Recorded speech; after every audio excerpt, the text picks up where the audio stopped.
Dylan Raiola, obviously the nephew of Donovan Raiola, the son of the great Dominic Raiola, Right. decommits from Ohio State as in the class of 2024, the number one overall prospect, number one quarterback, decommits from Ohio State. And when that happened, and we'll get to this later on in the next segment, but Matt Rhule, who's been tweeting up a storm, by the way. Yes. Lots of tweets and they're from him. This has to be from him, right? No one's tweeting for Matt Rhule. No, he's doing it. He's doing it. Matt Rhule, at that exact moment, pretty much tweets out The Undertaker coming up from the dead and the eyes emojis on Twitter. I imagine trying to explain this to anybody that's never seen Twitter before. Like, what the hell are you talking about? Well, people generally know right. Twitter. It basically was, hey, we're not dead in this. Right. This is big news. Watch out, Nebraska. Well, Dylan Raiola. I mean, you just can't. I mean, you can't ignore the Donovan Raiola is here conversation. And the Donovan Raiola is the only holdover assistant who got an interview, right? I mean, the Raiola family is very family oriented. There's no doubt in my mind that Dylan Raiola is considering Nebraska. There's just zero doubt. Now, that doesn't mean Nebraska will ultimately land that big fish, but they'll have a chance. I imagine it would be. I would. I was just about to say I'd bet on it. I don't know if I would right now, but I'd be. Yeah, I'm not going to say. Can you imagine? I didn't say that out loud. The disappointment the second time around. First time he commits to Ohio State. Second time he commits to like USC or something like that. Well, with at least with the head coach basically tweeting about it. Yeah, I was just going to say at least it wouldn't be in the conference, but it would be. Yeah, USC is going to be in your conference when he joins in 2024. Oh, yeah, I think Oregon's got a shot in this, and Georgia's probably the one that you watch the closest. I know they like Georgia. I know that they liked, but I know. Come on, I also know alma mater's got a strong pull. Dominic has spent a lot of time here. His brother's here coaching. I mean, it just looks like, and then with Rhule's this aggression, this kind of Bill Callahan-like recruiting aggression. I mean, come on, isn't it? There's a lot of momentum. There's a lot of impressive. There's a lot of positive energy. Now, I don't want to get caught up in this and overreact to this. It's very possible to overreact and be overconfident in what's going on here. He's making a good first impression. That's exactly right. You can't deny that no matter what your thoughts are and what the future looks like, the first impression for Matt Rhule and the staff is pretty good, pretty dang good so far. Yeah, he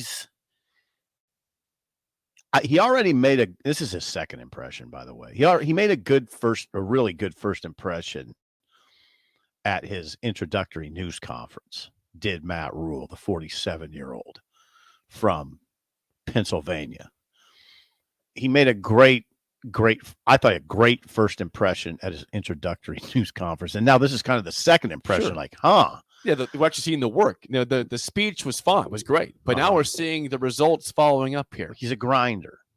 He's a grinder. We haven't had that in a while here. We haven't had that in a long time. As good as Pelini was and as good as his record was, he wasn't a grinder.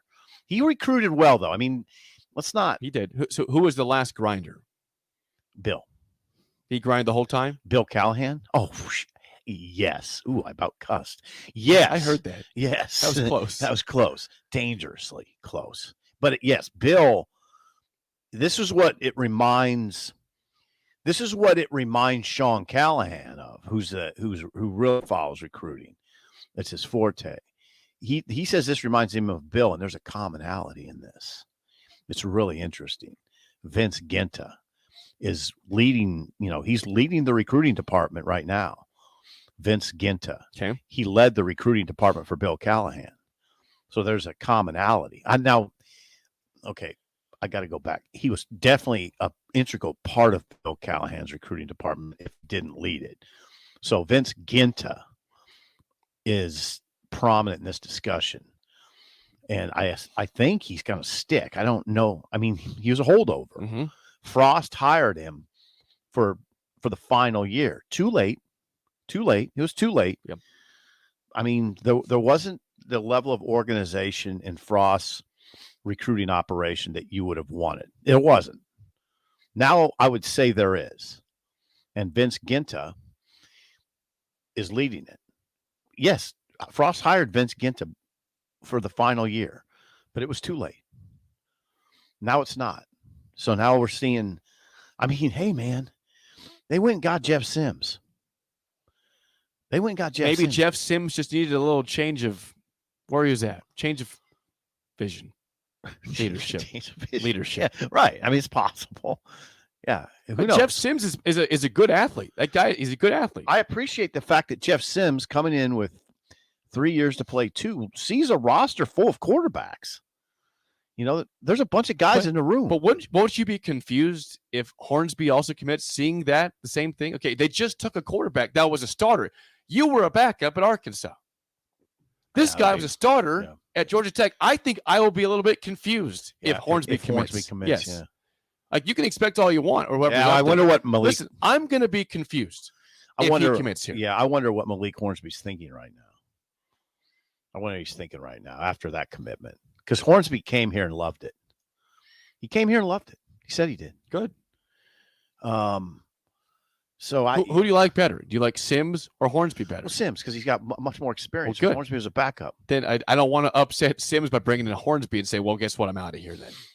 Yeah, you got to play that. If you like this guy better than this guy, then don't piss that guy off and bring this guy in. And again, we go back. What are you doing with all these other guys? Richard Torres, Heinrich Harburg, Logan Smothers, Chubba Purdy.